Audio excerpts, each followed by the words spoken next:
We need to proceed to a test of your controller.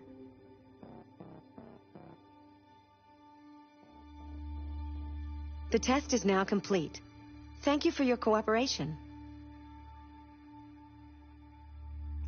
Accessing the Extras section.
Detroit Become Human was produced over a period of 4 years. Here in Paris, we have a team of about 180 people. And to that, we need to add also all the outsourcing with our partners in the Philippines, in China, Vietnam, and in India.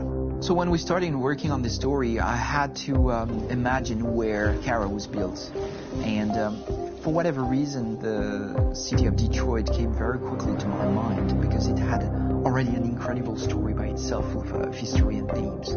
So we traveled there with the team and we were really moved by what we saw, and we could really feel the desire to fight and really be born again. And we just continued this curve, this growth, and just imagine what Detroit would be like if the android industry was, using these huge factories to build androids there. A very strong element in Detroit is that there's a lot of industrial wasteland and a lot of nature too, and for us, the graphic designers, it was an incredible playground. The destroyed zones which we wanted to preserve, we appropriated them to turn into something else. Then in the areas that needed to be rebuilt, we were able to imagine our Detroit of the future. We didn't want to make a science fiction universe, but a world of anticipation.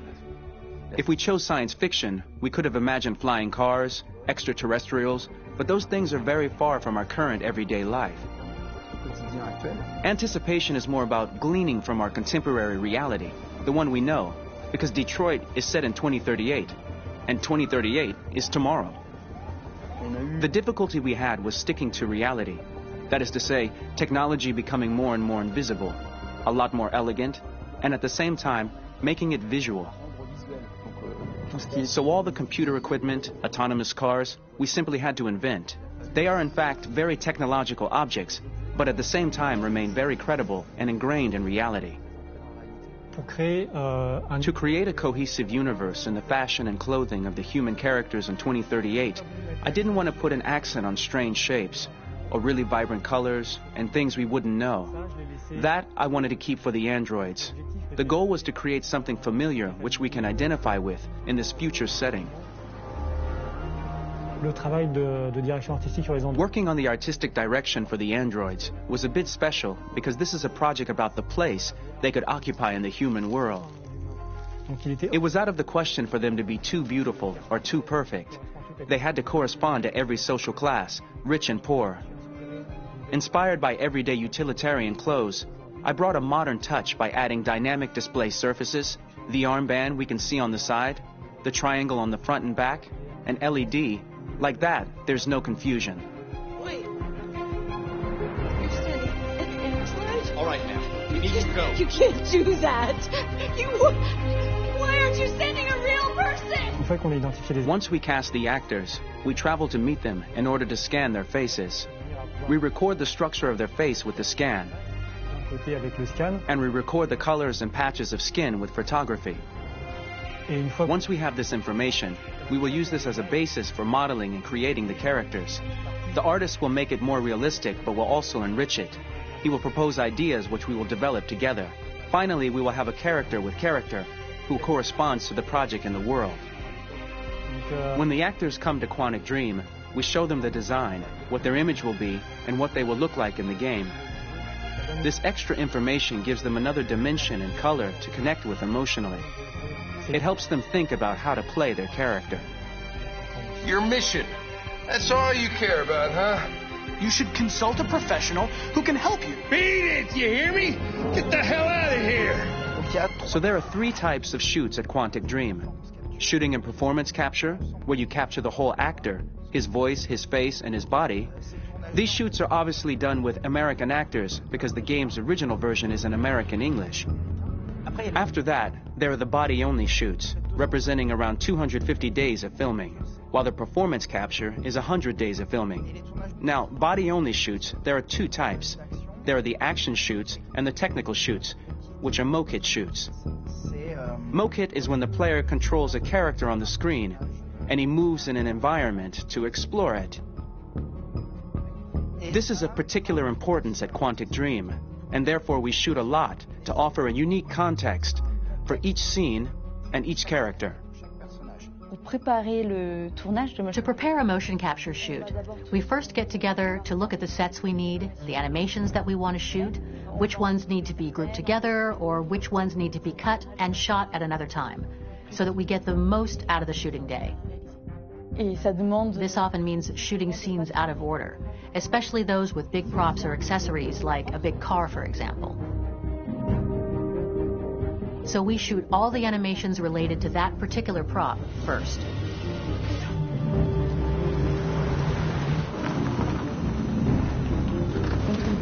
The biggest challenge for the mocap team was shooting a Spider-Man mokit. We had to build a wall and attach an actor to a harness with cables so we could pull him up and render him climbing. The shooting on this game total took about, I would say, more than a year, maybe 1 and 2 years, with about 300 actors on set. So it's quite a massive production. But so much happened on this set between the stunts and the shootings with a little girl and all these great actors that we had. It was really a very, very memorable journey for the team and for myself. Today, Detroit has over 37,000 animations. When we retrieve the motion capture data, it's just a cloud of points, which represent all the markers worn by the actors. From this cloud of points, we have a phase called retargeting, which gives us a skeleton. This skeleton will be applied to the characters of the game. There is still work to be done, but this gives us the main movements. Since we are working on something very realistic, we must recognize the actor and also recover all the emotion he expresses in his performance.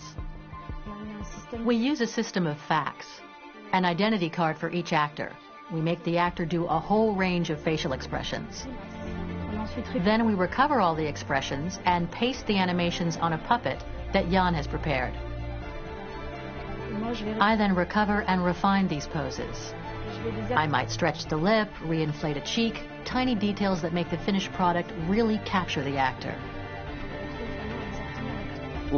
Because of the nature of our mocap system today, when we receive the animations, we're missing eye movements, and so the character has that dead look. He really has no eyes, so then it's a big part of the work for the animators to find the regard of the actor in relation to his position, in relation to the body, etc. It was crazy when I saw the newest model for Kara, because they've been working on it, and this was the first time I literally jumped in my seat. It not only looked so much like me, it was the fact that it looked so lifelike. It wasn't that it looked just like it was a camera, it was something else, you know, but it looked alive. It's exciting, and it's kind of terrifying. Game after game, we learned the rules of optics and filming, and our goal with Detroit Become Human was to have cameras that would actually emulate the optics of a real physical camera. So basically dealing with real-world imperfections was our main task, and just to make cameras look as real as we can. Once the animations are shot and processed by the animation department, integrated and polished, we film them. That is to say, we really do a mise en scène, as in cinema. The real difficulty of our job is to know if these cameras are telling us something. Are they in the emotion of the scene? Do they describe exactly what the action must convey, what must be felt?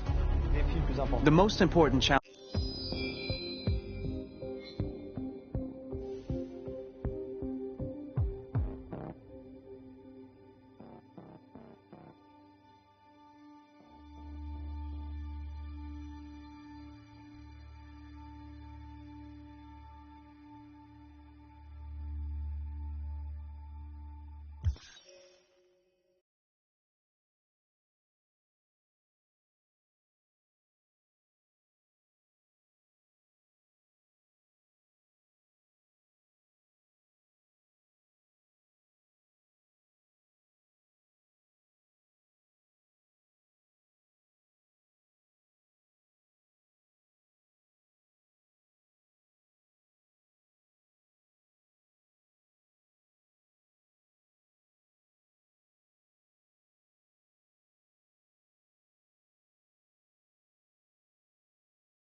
Come on, Alice, we've got to hurry.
Alice, you're freezing cold. I'm okay. I'm not so cold. You look lost. We have nowhere to go. I know someone who can help you.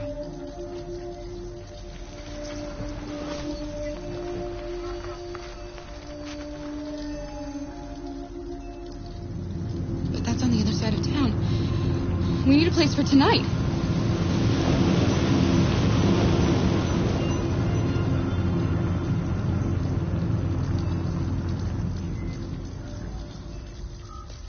Come on, Alice. Thank you for using Detroit buses.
An abandoned house. At least we'd be out of the rain. Kara, I don't like this place. I know. But it's just for one night, and no one will look for us here.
Are you all right? Yes, it's just a scratch. Be careful.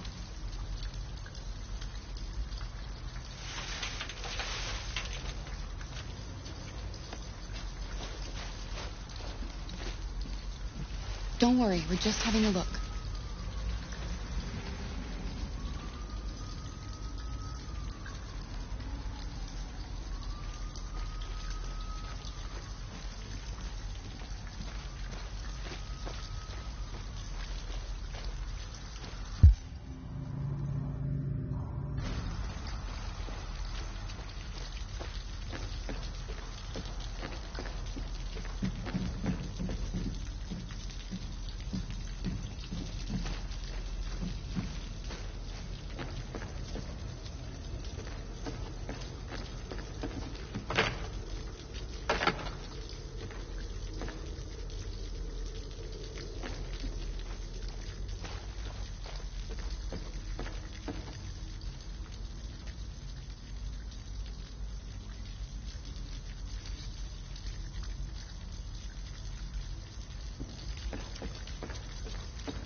Alice? Alice!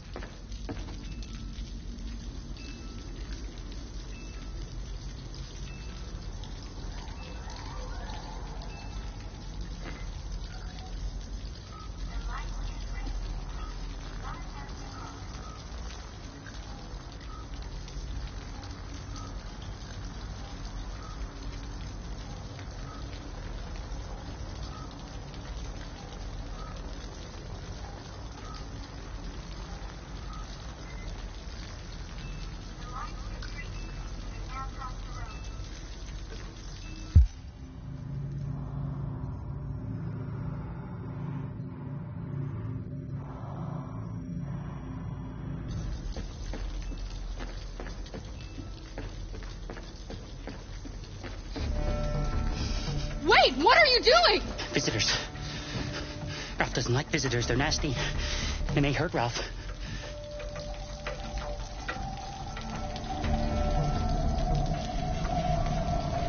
Look, I'm an android too. We have nothing to be afraid of. All we want is a place to spend the night. Visitors are dangerous. Look. What they did to Ralph.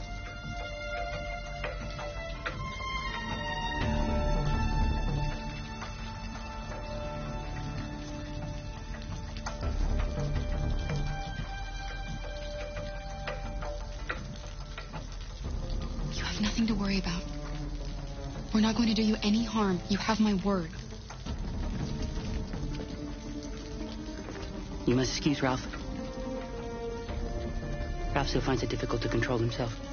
Sometimes his fear makes him do things he regrets. Ralph has seen some hard times.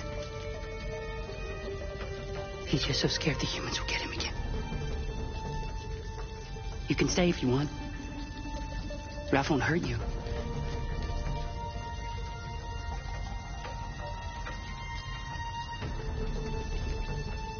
Okay. We'll just stay the night. Come on! Come on! This way.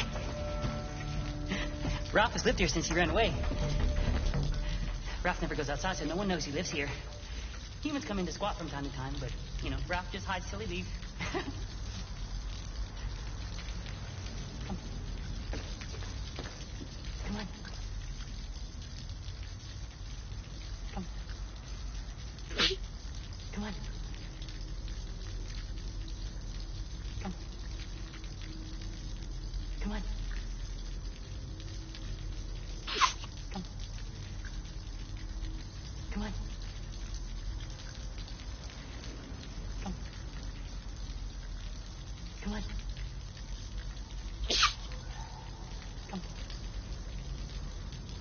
Come. Come on.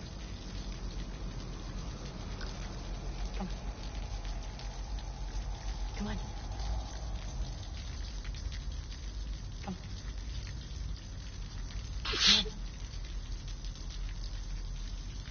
Come. Come on. Come. Come on. Come. Come on.